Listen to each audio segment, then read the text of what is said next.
Tere tulemast vaatama ja kuulama saadet Ekspert eetris. Mina olen Melissa-Mariel Korjus ja meil on täna külas Tallinna Ülikooli liikumisõpetaja ja tudeng Siim Tõnisson. Tere Siim! Sul ilmus hiljuti raamat Õpime liikudes. Räägi natuke lähemalt, kuidas sa liikumise ja hariduse valdkonda jõudsid ja kuidas sa seda raamatut kirjutama hakkasid? Ma olen selles valdkonnas vist paljuski Covidi pärast. Et minu see töö sektor oli tegelikult enne meelelahutus, eks ju, ja see sai Covidiga seoses ju tugevalt pihta, eks ju, ja mind ajas lihtsalt hulluks see, et ma ei teadnud enam, et millal ma üldse saan jälle hakata midagi tegema ja et mis nagu üldse saab ja siis sihuke Eesti mehele omased ma ikkagi hakkasin tegelema selle sisekaemusega, eks ju, kes ma olen ja mis ma teen. Ja sai üsna ruttu selliseks, et oleks vaja leida mingi plaan B. Ja niimoodi ma täitsa pooljuhuslikult pakuti mulle liikumisõpetaja tööd. Ja tol hetkel ma olin kohe, ma oleks olnud nõus olema ka toidukuller, kui oleks saanud, eks ju.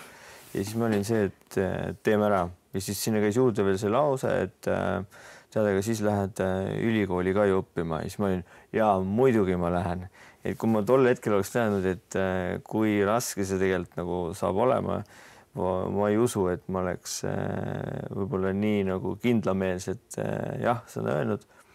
Sest et siis ju tekkis see, et see Covid nagu kadus vaikselt ära, ma sain selle meelelahutuse tööga edasi tegeleda, siis ma olin veel õpetaja ja siis ma olin Tallinna Ülikoolis veel nagu tudeng ka, eks ju, küll kaugõppes, aga nagu vaatamata sellele see oli ikkagi päris nagu raju teekond. Kui palju sa oma elus liikumisega oled tegelenud? Kas sinu kunagine enda haridustee kuidagi toetas ka seda sammu, et minna õpetajaks õppima? Võib-olla, eks ju, vaata öeldaks ju, et need käbid on alati seal kännu juures. Et jah, mul ema ja isa kunagi töötasid ka õpetajana, aga see oli ka võib-olla natuke üsna sarnane nagu mulle, et siuke olude sunnil on ju. Ja mul isa oli isegi nii-öelda ka liikumisõpetaja, siis oli kehaline kasvatus. Aga ma olen teinud ise sporti juba seal kuskil 3. klassist alates kogu aeg. Mul oli just mingi hetk üks intervjuu, kus mul küsiti, et Siim, et ütle siis midagi, et kas sul on mõned nagu hobid või et midagi, mida me ei tea, et mis ei ole liikumisega seotud. Siis saad aru, ma jäin nagu korraks nagu tõmbas täitsa lukk ära, et aga ei olegi vist, et ma ei ole, et mingid ma kogun marke või et ma käin linde vaatamas, et mul on kõik on spordiga seotud ja kõik asjad, mis ma teen, kõik hobid. Nii et see on ikkagi õige tee, et sa praegu seda teed? Jah, tundub küll, jah. Aga räägi sellest raamatust. Kuidas see siis nüüd ilmus? Ma käisin Tartus paar aastat tagasi ühel koolitusel, kus siis oli üks soomlanna, kellel ma ei mäleta, tal oli ka raamat ja tal oli raamat ja olidki niisugused aktiivsed mängud, aga just mitte sinna kehalisse kasvatusse või liikumisõpetusse, vaid et kuidas matemaatikat õpetada, võõrkeeled, loodusained ja nii edasi. Ja siis ennem seda koolitust ma olin üsna skeptiline, et kas mul on vaja nagu sinna nagu tsunfti siseneda. Siis kui ma selle ära tegin selle koolituse, ma sain aru, et jaa, see on täpselt see, mida on vaja nüüd hakata sepitsema. Siis ruttu sai selgeks, et siuke hea raamat on puudu, sest et ma nägin ka tema raamatus väga palju asju, mida saaks teha ägedamaks või kus mul tundus, et mul on väga tugev enda arvamus ja võib-olla mingid ideed, eks ju. Ja see kõik sütitas ja pani mind liigutama selles suunas. Kellele see raamat on mõeldud ja mida see täpsemalt sisaldab? See raamat on mõeldud ennekõike aineõpetajatele, mitte ainult liikumisõpetajatele, vaid kõikidele õpetajatele. See tegelikult sobib väga hästi ka treeneritele, see sobib lapsevanematele. Et tema põhieesmärk on see, et aidata muuta näiteks matemaatikatund või siis ajalootund aktiivsemaks, eks ju. Et sa saad õppida ka arvutama kükke tehes sa saad ajalugu õppida sõna otseses mõttes vanu aastaarve loopides. Ja selle puhul ongi huvitav see fakt, et seda teadus on tegelikult päris palju uurinud ja selle liikumisega on üks huvitav nüanss, mida me võib-olla ei tea või arvesta, on see, et me tegelikult, kui me liigume, siis me kõige rohkem treenime oma aju. Ja kui me liigume, siis meil tekivad uued ajurakud. Ja nüüd need uute ajurakkude vahel on võimalus luua uusi ühendusi, eks. Et me kõik teame seda ütlust, et kui mõistust jagati, siis sportlased olid trennis, eks ju, mis nagu teaduslikust vaatevinklist on täielik nagu jama, aga lihtsalt miks need sportlased tihti ei ole võib-olla kõige teravamad pliiatsid toas, on see, et tal nüüd tekkisid uued ajurakud, aga ta ei läinud õppima, vaid ta läks peale lõunasööki magama, et noh, nii ei saa neid teadmisi, isegi nii, kui paned raamatu padja alla. Et see on see, mis nagu teaduslik pool, mis toetab seda raamatut ja ka on uuritud seda, et on 2 rühma, kes siis üks rühm tegi ennem testi koolis kontrolltöö, üks rühm tegi niisuguse aeroobse tegevuse sinna ette, kas jalutas, jooksis, sõitis rattaga, niisugune 40-60 minutit ja teine rühm ei teinud seda. Teine rühm tegi niisugune klassikalise, lihtsalt narveerid seal koridoris ja ootad, eks. Ja tulemused olid paremad loomulikult nendel, kes tegid selle aktiivse tegevuse sinna ette. Et noh, need on niisugused lihtsad asjad, mis tegelikult aitaksid neid õpitulemusi nagu parandada, eks ju. Et kui me mõtleme klassikalise koolitunni peale, siis seal kästakse sul nagu ära vaata, ära tee, kõik on keelatud, eks ju. Siis see raamat kindlasti pöörab pea peale selle asja selle. Vanad vaated. Aga kuidas sa tunned Eesti haridussüsteemi osas, et kas Eesti koolid toetavad sellist liikumist? Jaa, meil on ju täitsa eraldi siuke rühmitus tekkinud nagu Liikuma kutsuv kool, mis on selles osas väga edukas ja seesama Liikuma kutsuva kooli poolt korraldatud koolitus oligi see, kus mina käisin. Ehk siis see tegelikult on mitte natukene, vaid ongi selle ettevõtmise nagu laps on see raamat, eks ju. Ja seal on üks osa sellest, et kui sa oled Liikuma kutsuv kool, et siis ka ainetunnid on aktiivsed. Millist tagasisidet sa selle raamatuga oled saanud? Mul enne, kui ma üldse nüüd avaldasin, oli mul ka tegelikult testrühm õpetajaid, kelle peal ma seda siis katsetasin ja sa võid kirjutada selle mängu nii-öelda nagu reeglid sinna paberi peale. Võid kirjutada hästi lihtsa lause, mis tundub, et no ei ole võimalik teistmoodi mõista, et koer kõndis üle tee. Nii, nüüd 5 õpetajast 3 küsivad kohe, et mis tee see oli, kas see oli kruusatee või see oli asfalttee, umbes, et mis tõugu koer see oli, et noh, tekib mingi täitsa nagu kohati ebavajalik arutelu. Mõeldakse liiga üle. Jah, aga nüüd need videod, mis on iga mängu juures selles raamatus, need lõid alati selguse majja. Et sa näitasid selle video talle ja siis ta oli see, et selge, saan aru, rohkem küsimusi pole.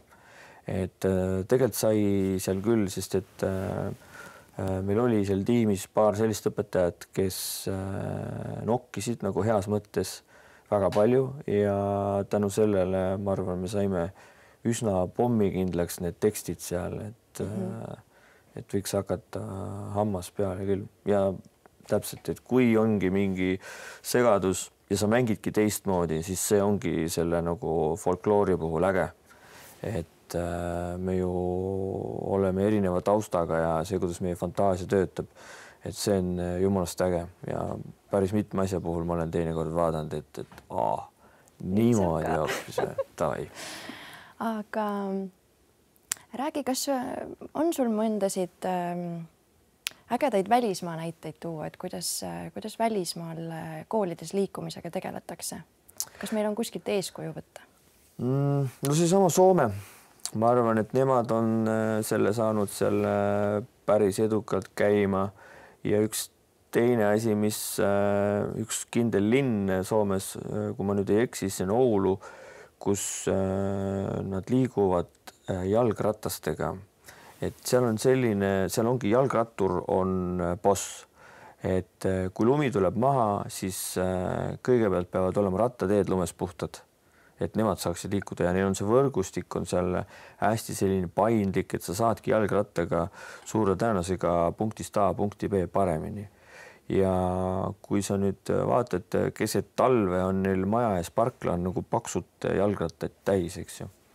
Et see võiks olla eeskuju meile kõigile. Loomulikult ta praeguses ühiskonnas on pigem sihuke nõel heinakuhjas on ju, aga sellegipoolest see näitab seda, et tegelikult nagu saab, lihtsalt need prioriteedid on vaja nagu täitsa teistsuguseks pöörata. Milline oleks sinu ideaalne koolipäev, mida sa kirjeldaksid? Kui palju lapsed seal liiguksid?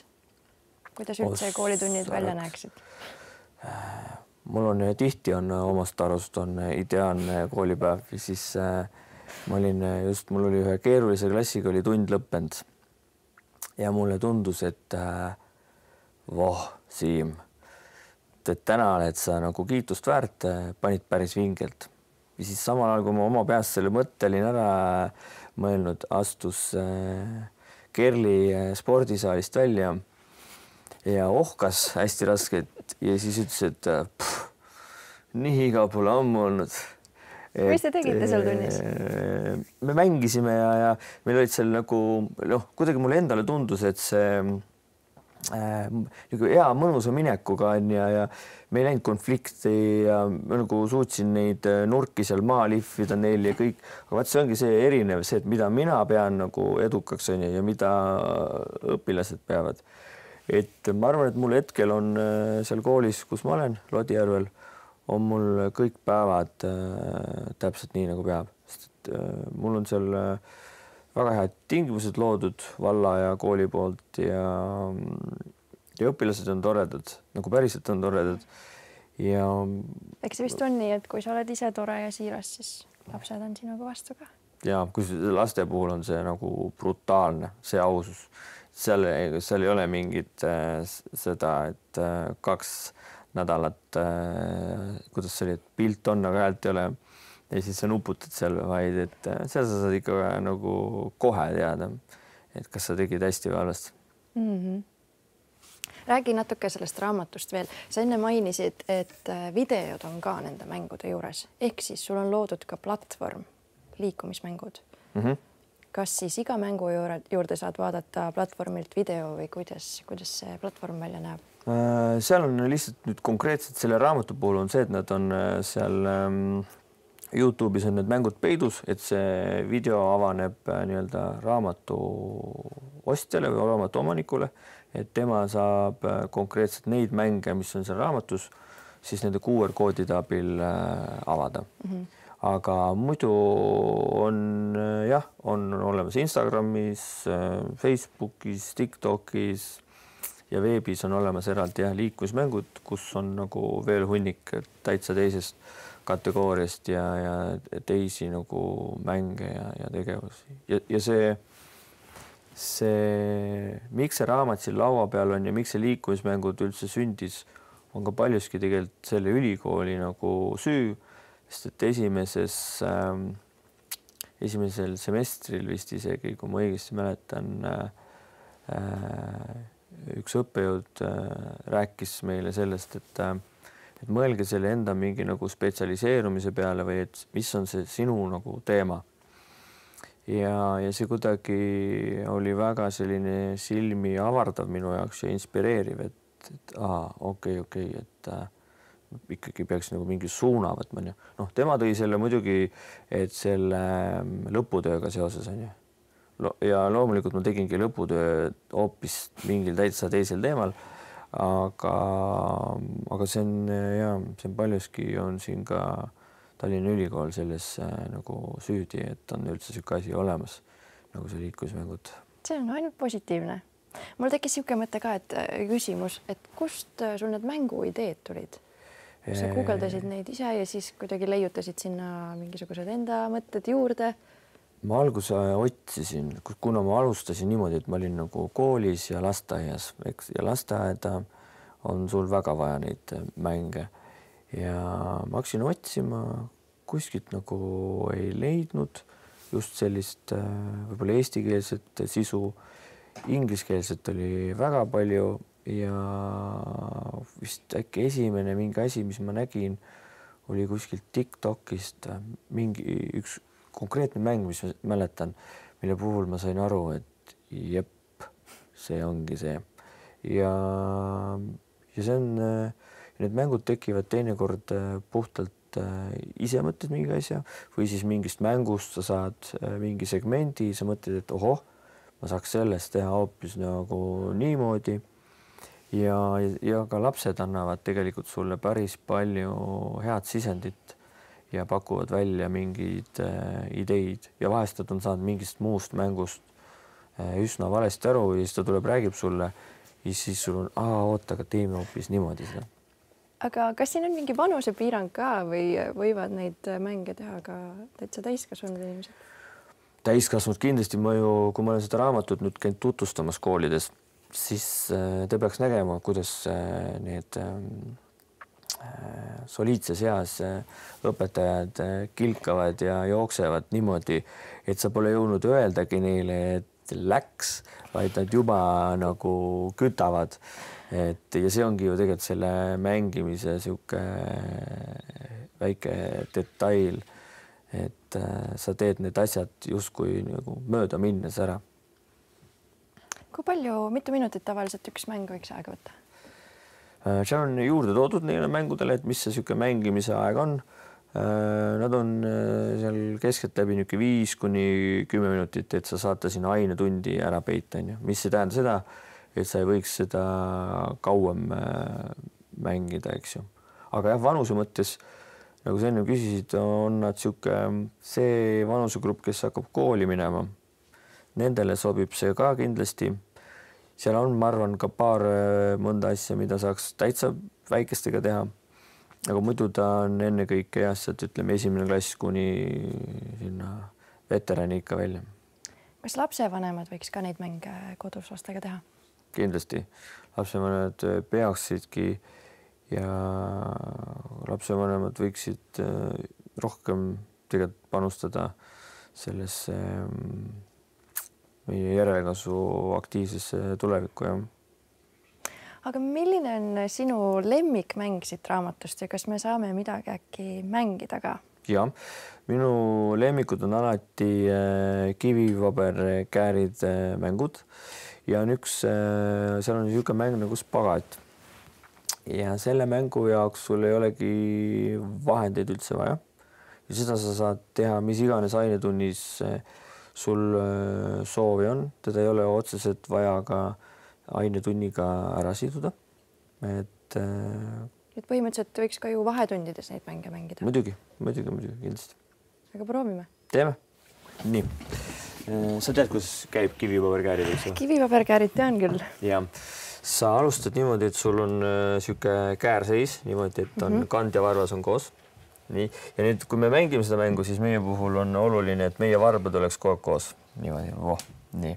Nii me teeme kivipaberkäärid. See on hea tasakaaluharjutus ka. Ja, valmis? Ja.